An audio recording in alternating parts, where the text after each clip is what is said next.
যদি গণভোট বাতিল হয় তাহলে বর্তমানে সংসদে যারা আছেন আপনারা কিন্তু আপনাদের সংসদ সদস্য পদটাও থাকবে না। এখানে কোনো কথা বললেন না।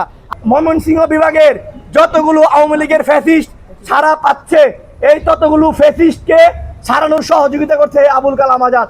একই সাথে তাকে ইন্ধন দিচ্ছে বর্তমানের আইনমন্ত্রী। ভোটের পরিপ্রেক্ষিতে কিন্তু জাতীয় নির্বাচন হয়েছিল, ভুলে যায় না। তাহলে যদি গণভোট বাতিল হয় তাহলে বর্তমানে সংসদে যারা আছেন আপনারা কিন্তু আপনাদের সংসদ সদস্য পদটাও থাকবে না। এখানে কোনো কথা বললেন না। আর এই যে বর্তমানে যে সাবেক অ্যাটর্নি জেনারেল, বর্তমান আইনমন্ত্রী, তথ্য প্রমাণ সহ কথা বলবো আমরা, তথ্য প্রমাণ ছাড়া আমরা কথা বলি না।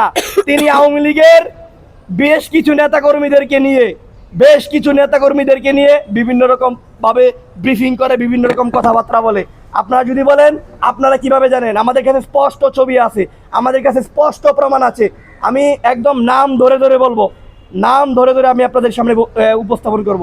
আওয়ামী লীগের একজন কেন্দ্রীয় নেতৃবৃন্দ আছে, নাম হচ্ছে উনার আবুল কালাম। উনি একজন পেশায় অ্যাডভোকেট, আবুল কালাম আজাদ।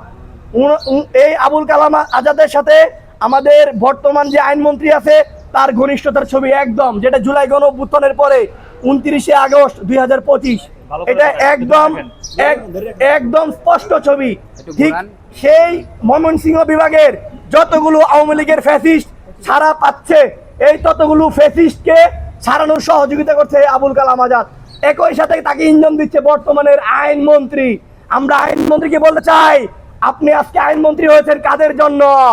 আজকে আপনি আইনমন্ত্রী, আপনি যাদের জন্য হয়েছেন সেই শহীদ পরিবারের বিচার পাচ্ছে না, সেই আসামিগুলো, ফ্যাসিস্টগুলো এখনো চোখের সামনে দিয়ে ঘুরে বেড়ায়।